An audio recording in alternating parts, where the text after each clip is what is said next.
नमस्कार दोस्तों, स्वागत है आपका आज के मुख्य समाचारों में। यहां पर आपको देखने को मिलेंगे आज की तमाम बड़ी खबरें मुख्य समाचार ब्रेकिंग न्यूज अपडेट्स के रूप में। चलिए दोस्तों, जान लेते हैं आज की पहली बड़ी खबर। राजस्थान में पहली बार बुजुर्ग दिव्यांग घर से डाल सकेंगे वोट। सीईसी बोले राजनीतिक दलों को बताना होगा क्रिमिनल को टिकट क्यों दिया।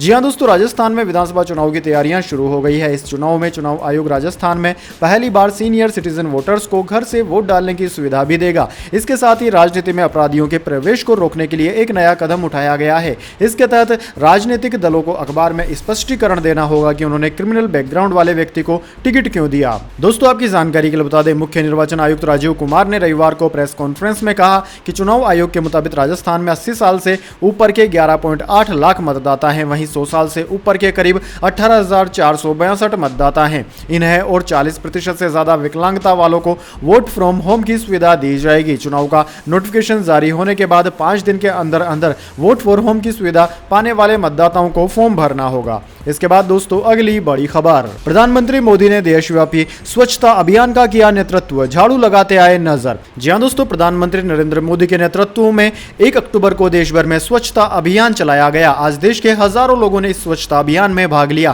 प्रधानमंत्री की राष्ट्रव्यापी स्वच्छता अभियान की अपील पर नेताओं से लेकर छात्रों तक सभी क्षेत्रों के लोगों ने रविवार को 1 घंटे के श्रमदान में हिस्सा लिया। दोस्तों, प्रधानमंत्री मोदी ने हरियाणा के फिटनेस इन्फ्लुएंसर अंकित बियानपुरिया के साथ इस स्वच्छता अभियान में भाग लिया। उन्होंने अपने official social media account x पर इसका वीडियो भी शेयर किया। इस वीडियो में वह स्वच्छता अभियान के तहत श्रमदान करते हुए दिख रहे हैं। वह वीडियो में झाड़ू लगाते भी नजर आ रहे हैं। इसके बाद दोस्तों, अगली बड़ी खबर। एलपीजी सिलेंडर प्राइस हाइक, तेल कंपनियों ने दिया झटका। कमर्शियल एलपीजी गैस की कीमतों में 209 रुपए प्रति सिलेंडर की बढ़ोतरी। जी हां दोस्तों, तेल कंपनियों ने अक्टूबर की शुरुआत होने के साथ ही ग्राहकों को तगड़ा झटका दिया है। आज से कमर्शियल गैस सिलेंडर के रेट में 209 रुपए की बढ़ोतरी कर दी गई है। दरअसल दोस्तों, नई दरें रविवार यानी कि 1 अक्टूबर 2023 से लागू हो चुकी है। इस बढ़ोतरी के बाद दिल्ली में 19 किलोग्राम का एलपीजी सिलेंडर 1731.50 रुपए में बिक रहा है। वहीं दोस्तों, अन्य महानगरों की बात करें तो कोलकाता में एलपीजी सिलेंडर के दाम में 203 रुपए 50 पैसे की बढ़ोतरी हुई और यहां पर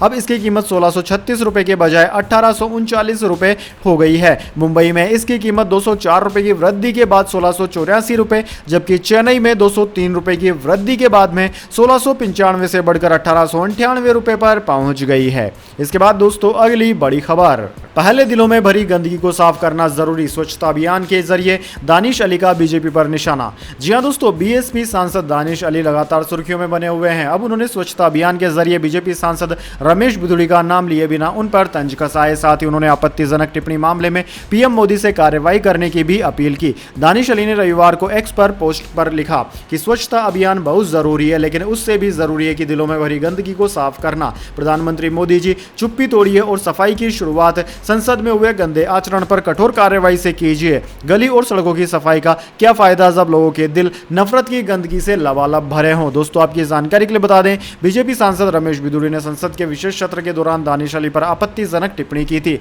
जिसके बाद दानिश अली ने लोकसभा स्पीकर से इस मामले में सख्त कार्रवाई की मांग की। विपक्षी दलों ने भी बीजेपी पर इस मामले को लेकर जोरदार हमला बोला है। इसके बाद दोस्तों, अगली बड़ी खबर। रामलीला मैदान में पुरानी पेंशन बहाली के लिए प्रदर्शन, देश भर से जुटे शिक्षक कर्मचारी। जी हां दोस्तों, राजधानी दिल्ली में स्थित रामलीला ग्राउंड से रविवार को एक बार फिर पुरानी पेंशन स्कीम बहाली के लिए आवाज गूंजी। दिल्ली की सड़कों पर NMOPS ATEWA की टोपी पहने शिक्षक और कर्मचारियों की भारी भीड़ ग्राउंड में जुटी। यहां national movement for old pension scheme के बैनर तले रविवार को पेंशन संघनाद महारैली आयोजित की गई थी। पेंशन संघनाद रैली को संबोधित करने के लिए तैयार हुए मंच पर PAPF जवान ड्यूटी पर थे। कश्मीर से कन्याकुमारी और गुजरात से लेकर पूर्वोत्तर राज्यों के लाखों शिक्षक कर्मचारियों ने NPS निजीकरण, भारत छोड़ो, पुरानी पेंशन बहाल करो, NMOPS जिंदाबाद, अटेवास जिंदाबाद के नारे लगाए। अलग राज्य के कर्मचारियों ने अपने अपने अंदाज में सरकार से पुरानी पेंशन बहाली की मांग की। इस दौरान जो OPS बहाल करेगा वही देश पर राज करेगा। आंदोलनकर्ताओं ने नारे लिखे टी-शर्ट पहनकर पुरानी पेंशन बहाली की मांग करी। इसके बाद दोस्तों, अगली बड़ी खबर। प्रधानमंत्री मोदी बोले तेलंगाना में भाजपा सरकार होनी चाहिए, यहां भी ईमानदार सरकार की जरूरत। राज्य में 13,500 करोड़ की परियोजनाएं लॉन्च। जी हां दोस्तों, प्रधानमंत्री मोदी तेलंगाना के महबूब नगर के दौरे पर हैं। उन्होंने रविवार को यहां 13,500 करोड़ रुपए की सड़क परियोजनाओं का लोकार्पण और उद्घाटन किया। मोदी ने कहा कि तेलंगाना के लोगों ने बदलाव करने का मन बना लिया है। अब यहां पारदर्शी और ईमानदार सरकार की जरूरत है। राज्य के लोगों ने भाजपा को मजबूत किया है। अब तेलंगाना में बीजेपी की सरकार होनी चाहिए। है। इस दौरान प्रधानमंत्री ने मुरुगल जिले में सेंट्रल ट्राइबल यूनिवर्सिटी बनाने की घोषणा की। उन्होंने कहा कि नाम ट्राइबल देवियों के नाम पर Sammakka Sarakka central tribal university रखा जाएगा। साथ ही उन्होंने हल्दी किसानों के हित के लिए नेशनल टर्मरिक बोर्ड का गठन भी किया। इसके बाद दोस्तों अगली बड़ी खबर, असम के केवल 4 जिलों में लागू रहेगा स्पेशल अस्फा कानून, पूरे राज्य से हटाने की थी मांग।